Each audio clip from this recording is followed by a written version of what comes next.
भाई सभी को गुड मॉर्निंग, जय हिंद। कैसे हो सभी लोग? तो आज की जीएस की दूसरी सीरीज में हम लेके आए हैं रेलवे के और कुछ नए क्वेश्चन जो प्रीवियस ईयर क्वेश्चन हैं। तो जल्दी से सभी लोग जुड़ जाइए, और जिन लोगों ने चैनल सब्सक्राइब नहीं किया तो कर लो जल्दी से। तो उम्मीद करते हैं आज आवाज़ अच्छी आ रही होगी, थोड़ी सी बेहतर होगी। चलिए फिर हम क्वेश्चन की सीरीज को स्टार्ट करते हैं। तो पहला क्वेश्चन आपको दिखेगा यहाँ पे। तो यहाँ पे कुछ ये मिक्स क्वेश्चन रहेंगे, ज़्यादातर जीएस में साइंस ही रहता है, रेलवे में तो साइंस के रहेंगे। ये क्वेश्चन आपको दिख रहा है। इसमें कहा गया है कि उड़ीसा को अत्यधिक के कारण प्राकृतिक आपदाओं का सामना करना पड़ता है। ठीक, तो ये कुछ प्राकृतिक आपदाएं सामने लिखी हैं। भूकंप, चक्रवात, वर्षा और बूंदीबांदी, बूंदाबांदी जो होता है। तो अधिकतर किस आपदा का सामना करना पड़ता है? तो आप जानते हैं कि भारत के नक्शे में कुछ जैसे ये ऐसे प्रायद्वीपीय भारत है, तो आपका उड़ीसा यहाँ पे पड़ता है, और इधर पड़ता है बंगाल की खाड़ी। बंगाल खाड़ी पड़ता है यहाँ पे। ठीक, तो यहाँ पे क्या होता है, बंगाल खाड़ी में ज़्यादातर चक्रवात आते हैं, इस क्षेत्र में बहुत सारे चक्रवात आते हैं, तो इसलिए यहाँ पे उड़ीसा अधिकतर चक्रवात की आपदाओं का सामना करना पड़ता है इसको। ठीक, और एक यहाँ पे आंध्र प्रदेश पड़ता है, आंध्र प्रदेश के बाद तमिलनाडु पड़ता है यहाँ पे। इस तट को कहते हैं कोरोमंडल तट, कोरोमंडल तट कहते हैं। ठीक, उड़ीसा के तट को कहते हैं, इसको क्या कहते हैं, उत्कल, उत्कल कहते हैं, उत्कल तट। आंध्र प्रदेश के तट को क्या कहते हैं, इसको कहते हैं उत्तरी सरकार, उत्तरी सरकार। ठीक, तो कोरोमंडल तट, उत्तरी सरकार और फिर उत्कल तट। तमिलनाडु के तट को क्या कहते हैं? तमिलनाडु के तट को, इस तट को कहते हैं कोरोमंडल तट, और ये आपका तमिलनाडु है। फिर पड़ेगा आंध्र प्रदेश, आंध्र प्रदेश को तट को कहते हैं उत्तरी सरकार। उड़ीसा के तट को क्या बोलते हैं? उत्कल। ठीक, तो लौटते हुए मानसून से सबसे ज़्यादा वर्षा अगर भारत में होती है तो कोरोमंडल तट पे होती है, मतलब तमिलनाडु के तट पे होती है, इसको याद रखेंगे। चलिए नेक्स्ट क्वेश्चन देखते हैं यहाँ पे। अगला क्वेश्चन है हमारा, अगला क्वेश्चन देखेंगे। इसमें कहा गया है कि किसने रासायनिक संयोजन के दो महत्वपूर्ण नियमों की स्थापना करके रसायन विज्ञान की नींव रखी? तो क्वेश्चन पढ़ते ही आ गया, इसका आंसर आ गया होगा कि रसायन विज्ञान के जनक कौन है ना? तो इसका आंसर क्या हो जाएगा? तो यहाँ पे एंटोनी लेवोसियर को रसायन का विज्ञान का जनक माना जाता है। लेकिन इन्होंने दो कौन से नियम दिए थे ये पूछा नहीं गया, लेकिन हम आपको बता दें कि लेवोसियर ने दो महत्वपूर्ण नियम दिए थे। कि इन्होंने बताया था कि ऑक्सीजन और हाइड्रोजन, ऑक्सीजन और हाइड्रोजन ये इनके मिलने से क्या बनता है? जल बनता है। ठीक, एक ये बहुत इंपॉर्टेंट दिया था सबसे पहले। उसके बाद इन्होंने बताया था कि जो प्राकृतिक हवा है वो ऑक्सीजन और नाइट्रोजन, ऑक्सीजन और नाइट्रोजन गैस का, या प्राकृतिक हवा ऑक्सीजन और नाइट्रोजन गैस की एक प्रकार से घटक है। ठीक, प्राकृतिक हवा का जो मुख्य घटक कौन कौन से हैं? नाइट्रोजन और ऑक्सीजन, इन्होंने ये बताया था। रदरफोर्ड के बारे में जानते ही हैं कि परमाणु के नाभिक की खोज इन्होंने की, और प्रोटॉन की खोज भी मानते हैं इनको। जोसेफ प्रिस्टले या प्राउस्ट, ऑक्सीजन के बारे में इन्होंने ऑक्सीजन खोज की। ठीक, नेक्स्ट क्वेश्चन देखिए जल्दी से। आज क्वेश्चनों की थोड़ी सी संख्या ज़्यादा है तो जल्दी जल्दी करेंगे। इसमें कहा गया कि मध्य प्रदेश का संबंध हीरे से, मध्य प्रदेश में जैसे हीरा है ना, ठीक वैसा ही कर्नाटक का संबंध किससे है? तो मध्य प्रदेश की जो एक खान है, पन्ना, पन्ना की खान है वहाँ पे, तो पन्ना क्षेत्र में हीरा पाया जाता है। वैसे ही यहाँ पे कर्नाटक का कौन सा क्षेत्र है? तो कर्नाटक किससे संबंधित है? तो कर्नाटक में ज़्यादातर सोना पाया जाता है। और कर्नाटक की खान कौन सी है? कोलार, कोलार की खान, कोलार, और एक है हट्टी, हट्टी की खान। कर्नाटक में दो खाने हैं सोने के लिए, कोलार है, एक हट्टी की खान है। एक केजीएफ मूवी आई है, सबको पता है केजीएफ, हाँ केजीएफ, कोलार गोल्ड फील्ड, इसका फुल फॉर्म यही होता है, कोलार गोल्ड फील्ड। क्योंकि यहाँ से क्या निकलता है, सोना निकलता है। ठीक, इसीलिए मूवी बनी थी बहुत तगड़ी। नेक्स्ट क्वेश्चन देखो फिर यहाँ पे अगला क्वेश्चन है, इसमें कहा गया है कि यदि आप एक दर्पण देखते हैं और आप पाते हैं कि छवि आपसे छोटा है तो दर्पण का प्रकार। अगर आप कोई शीशा देखते हैं और उसमें देखते हैं कि आपका शरीर आप उसमें छोटा दिख रहा है तो इसका मतलब वो कैसा दर्पण होगा। तो एक ही दर्पण है जहाँ पे क्या होता है, जिसमें कलाई क्रिया अंदर की ओर होती है, धंसा हुआ अंदर की ओर होता है। इसमें जब कोई किरण पड़ती है तो वो जाके उसकी दूसरी तरफ यहाँ पे प्रतिबिंब बनते हैं, वस्तु से छोटी हमेशा, तो वो है उत्तल दर्पण। ठीक, उत्तल दर्पण पे हमेशा आभासी आभासी और छोटा प्रतिबिंब बनता है, हमेशा आभासी बनता है और छोटा बनता है। ठीक, तो जो गाड़ियों के मिरर, साइड मिरर देखना होता है तो वहाँ पे उत्तल दर्पण का प्रयोग करते हैं साइड मिरर देखने के लिए। ठीक, और अवतल दर्पण में हमेशा इस तरफ बनता है प्रतिबिंब, तो उसमें सीधा बनता है उल्टा दोनों बनता है, लेकिन इसमें हमेशा सीधे ही बनते हैं। उस अवतल दर्पण में सीधा उल्टा दोनों बनते हैं। चलिए देखिए अगला क्वेश्चन है, इसमें कहा गया निम्नलिखित में से कौन बढ़ते भ्रूण के लिए पोषक ऊतक का कार्य करता है।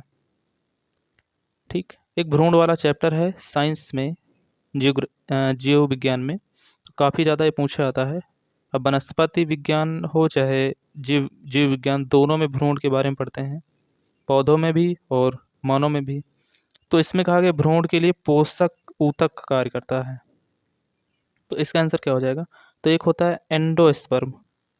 एंडोस्पर्म काफ़ी इंपॉर्टेंट है इसके लिए कि भ्रूण के लिए पोषक ऊतक का कार्य करता है एंडोस्पर्म। ठीक, नेक्स्ट क्वेश्चन देखो, इसमें कहा गया है, इस क्वेश्चन में कहा बताया गया है कि कठोपनिषद में नचिकेता नामक एक किशोर और देवता के बीच हुई बातचीत दर्ज है। ठीक, निम्नलिखित में से कौन सा देवता नचिकेता से बात कर रहा है। एक कठोपनिषद है ये, यजुर्वेद का नाम सुना होगा। यजुर्वेद के भी दो पार्ट हैं, एक कृष्ण और एक राम। उसमें कृष्ण और एक राम से संबंधित है, तो जो कृष्ण वाला भाग है उसी से जुड़ा एक कठोपनिषद है जिसमें दो लोग बात करते हैं, जिसका नाम एक किशोर का नाम है नचिकेता और दूसरा एक देवता है। इन दोनों से बात होती है, तो उसमें पूछा गया इसमें कौन से भगवान से बात हो रही है नचिकेता की। तो इसका आंसर हो जाएगा भगवान यम। यम मतलब यमराज है, तो इसका आंसर क्या हो जाएगा, यम।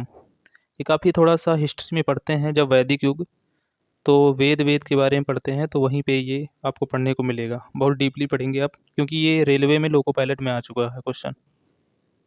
नेक्स्ट क्वेश्चन देखिए, इसमें अगला क्वेश्चन है कि थायरॉक्सिन के संश्लेषण के लिए निम्नलिखित में से कौन सा आवश्यक है। थायरॉक्सिन के संश्लेषण के लिए, तो आपको पता है कि गले के पास एक प्रकार की ग्रंथि होती है। ठीक, तो वहाँ पे अगर आयोडीन का संश्लेषण होता है या आयोडीन की कमी से क्या होता है, वहाँ पे रोग हो जाता है, तो वहाँ के लिए आवश्यक तत्व कौन सा हो जाएगा, आयोडीन। ठीक, आयोडीन इसका इम्पोर्टेंट है, क्योंकि आयोडीन हम खाते हैं ताकि क्या ना हो, घेंघा ना हो इसकी कमी से। और वो ग्रंथि का नाम है थायराइड ग्रंथि, जिसमें थायरॉक्सिन क्या होता है, संश्लेषित होता है। अगला क्वेश्चन है, इसमें कहा गया कि एक पौधे के तने और जड़ का घेरा किस कारण बनता है। कोई पौधा होता है, उसमें पता है कि घेरा बनते रहते हैं, हर साल एक नया घेरा बनता है, तो जितने घेरे बनते हैं उतने साल का वो पौधा हो जाता है। जैसे कोई पौधा देखते हैं तो उसके ऊपर काटेंगे तो जितने घेरे उसमें दिखते हैं, तो वो सब क्या बताते हैं कि वो कितने साल का पौधा हो गया। तो यहाँ पे कुछ टीसू या ऊतकों के बारे में बताया गया इसमें, तो कौन सा ऊतक होगा। तो इसका आंसर क्या हो जाएगा, पौधों के तने और जड़ों को घेरा किसके कारण बढ़ता है। तो यहाँ पे लेटरल मेरिस्टेम है ना, लेटरल मेरिस्टेम एक तना होता है, तने का एक ऊतक होता है जिसको कहते हैं लेटरल मेरिस्टेम। जिसके कारण क्या होता है, घेरा बनता है और जड़ जड़ और तने में घेरा बनता है इसमें। और ये सारे उसी के भाग हैं, ऊतकों के प्रकार हैं। नेक्स्ट क्वेश्चन देखिए यहाँ पे, इसमें कहा गया है, निम्नलिखित में से कौन सी धातु केरोसिन तेल में संग्रहित होती? केरोसिन मिट्टी के तेल में, मिट्टी के तेल में किसको रखा जाता है? तो मिट्टी के तेल में इनमें से किसी को रखा जाता है? तो यहाँ पे आप जान लो, ये 3 तत्व हैं, लिथियम, सोडियम, पोटेशियम। वैसे इन तीनों को केरोसिन में रखा जाता है, केरोसिन में, केरोसिन। ठीक, इन तीनों को केरोसिन में रखा जाता है, तो इसका आंसर क्या हो जाएगा? सोडियम। सोडियम को मिट्टी के तेल में रखा जाता है, ठीक, क्योंकि अगर बाहर रखा जाएगा तो नमी से क्रिया करके तुरंत इसमें आग पकड़ लेती है, इसलिए इसको मिट्टी के तेल में रखा जाता है। ठीक, और सोडियम एक ऐसा तत्व है, एक ऐसी धातु है जिसको चाकू से काटा जा सकता है। ठीक, एक ऐसी धातु है जिसको चाकू से काट सकते हैं, वो कौन सा है? सोडियम है। अगला देखो यहाँ पे, अगला इसमें कहा गया है कि किस प्रसिद्ध हिंदी लेखिका को उनकी कृति दुखम सुखम के लिए व्यास सम्मान 2017 से चुना गया? अब ये 2017 क्वेश्चन है, ठीक, तो ये काफ़ी आपने पहला अगर पढ़ा होगा कभी, तो इसमें ममता कालिया, इनको दुखम सुखम के लिए व्यास सम्मान दिया गया था। ठीक, इनको दुखम सुखम के लिए व्यास सम्मान 2017 में दिया गया था।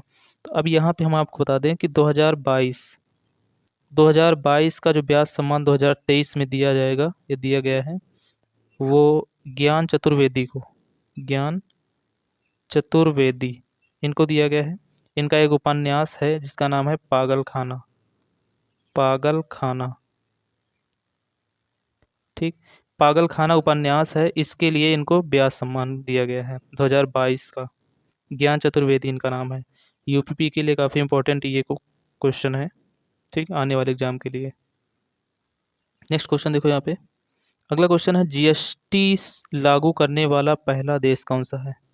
ठीक, तो विश्व में अगर कहा बात की जाए कि जीएसटी लागू करने वाला पहला देश, तो यहाँ पे कौन सा हो जाएगा? तो यहाँ पे फ्रांस हो जाएगा। 1954 के आसपास यहाँ पे लागू हुआ था। ठीक, और 1 जुलाई 2017 को कहाँ पे लागू होती है? भारत में। ठीक, जीएसटी का फुल फॉर्म पूछा जाता है, GST, goods and service tax, goods and service tax, इसका फुल फॉर्म है गुड्स एंड सर्विस टैक्स।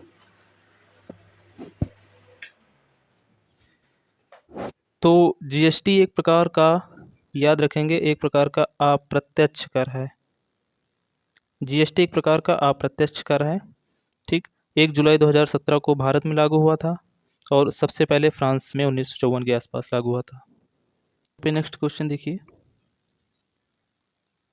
इसमें कहा गया क्लोरीन गैस का उपयोग निम्नलिखित में से किसके निर्माण में किया जाता है? क्लोरीन गैस, क्लोरीन गैस का निर्माण किसके रूप में किया जाता है? तो सबसे पहले ये याद रखो कि क्लोरीन गैस का उपयोग हमेशा शुद्धिकरण के लिए, जल शुद्धिकरण के लिए उपयोग किया जाता है। ठीक, जल शुद्धिकरण के लिए, जल को शुद्ध करने के लिए इसका उपयोग किया जाता है। ठीक, अब जल शुद्धिकरण के लिए यहाँ पे ब्लीचिंग पाउडर का भी उपयोग किया जाता है, तो यही आंसर हो जाएगा पहले तो, क्योंकि यहाँ पे बुझा हुआ जो चूना होता है CaOH का होल ट्वाइस और क्लोरीन गैस Cl2, इन दोनों की क्रिया करा के CaOCl2 ये ब्लीचिंग पाउडर निर्माण किया जाता है। ठीक, तो ब्लीचिंग पाउडर के निर्माण में ही क्लोरीन गैस का उपयोग होता है। अब यहाँ पे धुलाई वाला सोडा पता ही होगा, Na2CO3 इंटू 10H2O। ठीक, जिसमें जल के 10 मॉलिक्यूल स्थित होते हैं, वो क्या है? धुलाई वाला सोडा, जिसको धावन सोडा भी कहते हैं। अगला क्वेश्चन है यहाँ पे, नेक्स्ट क्वेश्चन, यहाँ पे बेकिंग पाउडर का फार्मूला तो पता ही होगा, बेकिंग सोडा और बेकिंग पाउडर, थोड़ा सा इसमें अंतर है। ठीक, बेकिंग पाउडर जो होता है NaHCO3 होता है, लेकिन बेकिंग सोडा में थोड़ा सा अंतर होता है। होता फार्मूला यही होता है NaHCO3, बस इसके साथ यहाँ पे टार्टेरिक अम्ल मिला दिया जाता है। ठीक, नेक्स्ट क्वेश्चन देखिए। इसमें कहा गया कि धातु अम्लों के साथ अपक्रिया द्वारा उत्पन्न होती है। अगर धातु को अम्ल के साथ क्रिया कराते हैं तो क्या बनता है? धातु को अम्ल के साथ क्रिया कराते हैं तो क्या बनता है? तो सबसे पहले देख लो, जैसे हम धातु लेते हैं सोडियम को अम्ल के साथ HCl अम्ल है, हाइड्रोक्लोरिक अम्ल, इसके साथ क्रिया कराते हैं तो क्या बनता है? NaCl बनता है, प्लस यहाँ पे हाइड्रोजन गैस निकलती है। ठीक, प्लस यहाँ से हाइड्रोजन गैस निकल जाती है। तो इसको हम अगर समीकरण को संतुलित कर देते हैं, यहाँ पे समीकरण को अगर हम संतुलित कर देते हैं,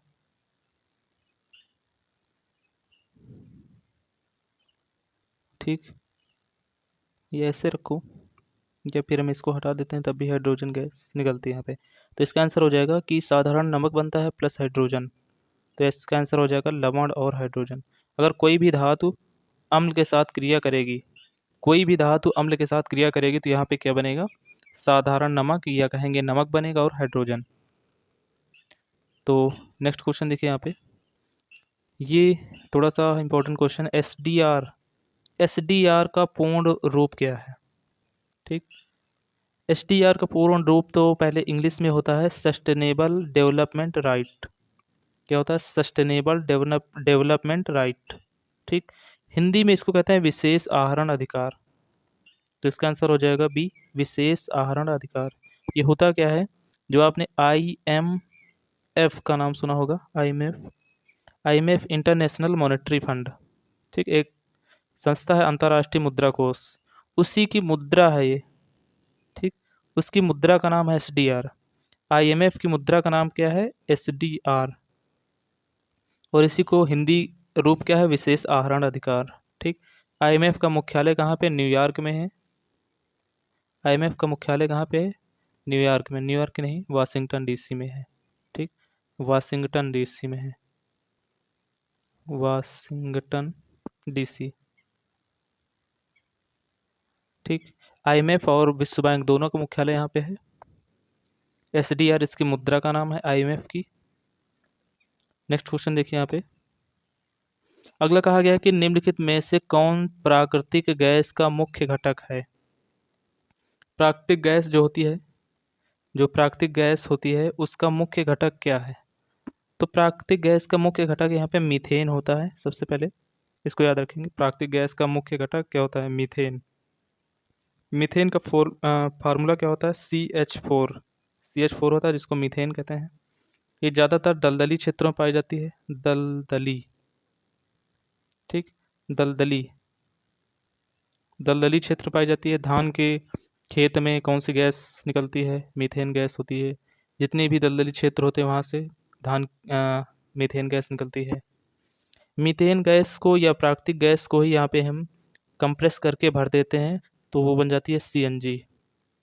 ठीक, CNG जो गैस होती है कंप्रेस्ड नेचुरल गैस। कंप्रेस्ड मतलब दबा के, नेचुरल मतलब प्राकृतिक गैस, है ना। तो जो प्राकृतिक गैस होती है उसी को हम कंप्रेस्ड करके सिलेंडर में भर देते हैं, जिससे गाड़ियाँ चलती हैं CNG से। वही प्राकृतिक गैस है जिसका मुख्य घटक क्या होता है? मीथेन। नेक्स्ट क्वेश्चन देखिए यहाँ पे। अगला कहा गया है कि निम्नलिखित में से रिकेट्स किसके कारण होता है? रिकेट्स एक बीमारी है, तो रिकेट्स किससे होता है? तो इसका आंसर पता होगा। रिकेट्स वैसे विटामिन डी, है ना। रिकेट्स किससे होता है? विटामिन डी कमी से। जब शरीर में कैल्शियम का निर्माण कम होता है तो वहाँ पे, या कहें कि कैल्शियम कहीं पे रुकने की व्यवस्था नहीं होती शरीर में, तो रिकेट्स रोग हो जाता है ना। तो विटामिन डी से होता है। विटामिन सी से कौन सा रोग होता है? यहाँ पे स्कर्वी रोग होता है। विटामिन सी से स्कर्वी रोग होता है ना। B12 से कौन सा रोग होता है? तो B12 से क्या होता है? इसका पहले तो रासायनिक नाम क्या होता है B12 का? साइनोकोबालामिन होता है। और इससे कौन सा रोग होता है? एनीमिया। एनीमिया एनीमिया एनीमिया में क्या होता है? रक्त की कमी हो जाती है एनीमिया में। एनीमिया रोग। विटामिन B3 से काफ़ी इंपॉर्टेंट एक बीमारी पूछी जाती है, पेलाग्रा। ठीक, ये बीमारी होती है विटामिन B3 से। और इन सभी के रासायनिक नाम, वैज्ञानिक नाम जो भी हैं, और क्या क्या इसमें इम्पोर्टेंट है खाने के लिए, कौन कौन सी बीमारी होती है, इन सभी क्वेश्चनों को आप याद रखें। काफ़ी ज़्यादा इन्हीं से क्वेश्चन बनते हैं। तो नेक्स्ट क्वेश्चन देखिए यहाँ पे, इसमें कहा गया कि भारतीय संविधान का कौन सा लेख विभिन्न आधारों पर किसी भी भारतीय नागरिक के लिए भेदभाव से संबंधित है। तो भेदभाव से संबंधित यहाँ पे कौन सा अनुच्छेद हो जाएगा? तो डायरेक्ट आंसर इसका पता है? नहीं तो यहाँ पे हम एक एक ऑप्शन से करते हैं। तो 11 अनुच्छेद 11 किससे संबंधित है? नागरिकता से, क्योंकि 5 से लेकर हम 11 तक नागरिकता पढ़ते हैं। ठीक, फिर यहाँ पे हम पढ़ते हैं 12 से लेकर 35 तक क्या पढ़ते हैं? मूल अधिकार पढ़ते हैं, है ना, मौलिक अधिकार जिसको कहते हैं। तो उसी में 19 आ जाता है, बोलने की स्वतंत्रता, आज़ादी देता है। ठीक, तो इसका आंसर हो जाएगा 15। 15 में कहा गया है कि लिंग, वंश, जाति, धर्म के आधार पे भेदभाव नहीं कर सकते हैं, भेदभाव संबंधित है ना, तो इसका आंसर क्या हो जाएगा? 15। 13 में क्या कहा गया है कि अगर कोई ऐसा कानून बनता है जो मूल अधिकारों के को हनन करता है तो वो अपने आप उस नष्ट हो जाएगा। कोई ऐसा अगर कानून बनता है जिससे आपके मूल अधिकार छीने जा रहे हैं तो वो अपने आप नष्ट किया जाएगा या नष्ट हो जाएगा, है ना। जो मूल संविधान को अगर छेड़ेगा तो वो अपने आप नष्ट हो जाएगा। तो काफ़ी इम्पोर्टेंट 13 है। 13 एक प्रकार से 12 से लेकर 35 से में जितने भी अधिकार हैं उनका एक प्रकार से सिपाही के रूप में काम करता है 13। क्योंकि अगर कोई भी ऐसा कानून बनता है जो 12 से लेकर 35 तक के बीच में उनको इधर से उधर करने का काम कोई दूसरा करेगा तो उसके लिए 13 इम्पोर्टेंट है। अगला क्वेश्चन है, निम्नलिखित में से चमकदार तीव्रता की SI इकाई क्या है? चमकदार तीव्रता, ऐसे ऐसे शब्द आ जाते हैं कि जिससे लोगों कंफ्यूजन हो जाता है क्वेश्चन पेपर में, है ना। चमकदार तीव्रता की SI इकाई क्या है? अब चमकदार तीव्रता का वही मतलब है कि अब यहाँ पे अगर हम ऑप्शन से कहेंगे तो बहुत जल्दी समझ में आएगा कि एम्पियर किसका है? विद्युत धारा का, है ना। न्यूटन किसका है? बल का। कूलाम किसका है? आवेश का, है। तो कैंडिला हो जाएगा इसका आंसर। और कैंडिला तो पता है, ज्योति तीव्रता का, ज्योति तीव्रता, तीव्रता का, ज्योति तीव्रता का, है ना। तो यहाँ पे क्या कहा गया? चमकदार तीव्रता। तो ऐसे ऐसे शब्द डाले जाते हैं। तो कैंडिला क्या हो जाएगा? ज्योति तीव्रता का SI इकाई। नेक्स्ट क्वेश्चन देखिए यहाँ पे, अगला कहा गया कि AB रक्त समूह, AB है ना, ये लिखा है AB रक्त समूह निम्नलिखित में से किस समूह से रक्त ले सकता है? तो इस क्वेश्चन का आंसर सभी को पता होगा कि AB जो रक्त समूह है ना, इसको सर्वग्राही कहते हैं। सर्वग्राही, ग्राही मतलब लेने वाला, तो सर्वग्राही है, इसका मतलब है ये सभी से ले सकता है। और O कैसा है? सर्वदाता है, सर्वदाता, सबको देने वाला कौन है? भगवान, है ना। सर्वदाता है ये O। और AB क्या है? सर्वग्राही, सबसे ले। AB क्या है? सबसे लेने वाला है, सबसे ले सकता है, भिखारी है। और O क्या है? भगवान है, सबको दे सकता है ना। तो इसका मतलब क्या है कि AB किससे ले सकता है? B से भी ले सकता है, A से ले सकता है, O से भी ले सकता है, सभी से ले सकता है। तो इसका आंसर क्या हो जाएगा? सभी से। नेक्स्ट क्वेश्चन देखिए यहाँ पे, निम्नलिखित में से कौन इलेक्ट्रॉन की खोज के लिए प्रसिद्ध है? इलेक्ट्रॉन, अब इसकी ट्रिक सबको पता ही होगी। ईंट क्या हो जाएगा इसका आंसर? ट्रिक, ईंट पर नाचे, है ना, सबको याद होगा। ई से इलेक्ट्रॉन, ई से क्या हो जाएगा? इलेक्ट्रॉन। टा से टॉमसन या थॉमसन, है ना, टॉमसन, या इसी को थॉमसन कहते हैं, थॉमसन, है ना। पा से प्रोटॉन, प्रोटॉन। रा से क्या हो जाएगा? ईंट पर नाचे, है ना, प्रोटॉन की रदरफोर्ड ने, रदरफोर्ड। ना से न्यूट्रॉन, न्यूट्रॉन। चा से चैडविक, चैडविक। तो इलेक्ट्रॉन की खोज किसने की? थॉमसन ने की। पा से प्रोटॉन की खोज रदरफोर्ड ने, ना से न्यूट्रॉन की खोज चैडविक ने। तो इसका आंसर क्या हो जाएगा? थॉमसन हो जाएगा। कार्ल लैंडस्टीनर का नाम सुना ही है, इन्होंने किसकी खोज की है? पहले तो इसका आंसर क्या है इस क्वेश्चन का? थॉमसन, है ना। कार्ल लैंडस्टीनर ने किसकी खोज की? रक्त समूह की, रक्त समूह। आइंस्टीन के बारे में सुना ही है, E बराबर mc² का फार्मूला दिया है, सापेक्षता का सिद्धांत, है ना, और प्रकाश विद्युत प्रभाव इन्होंने दिया है। चैडविक के बारे में हमने लिखा ही दिया है, न्यूट्रॉन की खोज की है इन्होंने। तो ये कुछ क्वेश्चन थे, हाँ। तो इतने ही क्वेश्चन आज के लिए इम्पोर्टेंट हैं। तो कैसे लगी आप सभी को कमेंट में ज़रूर बता दिया करो, है ना। जो क्वेश्चन ना समझ में आए उसको बता दिया करो। और एक क्लास हो सकती है इसके बाद हम और लेके आएँ, है ना, मैथ की भी क्लास लेके आएंगे, जिसमें हम बेसिक से चैप्टर वाइज चालू करेंगे।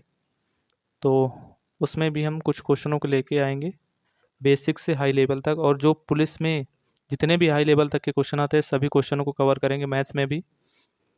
तो उसमें भी आप लोग जुड़ जाना। तो मिलते हैं नेक्स्ट वीडियो में। आज के लिए इतना ही। धन्यवाद सभी को।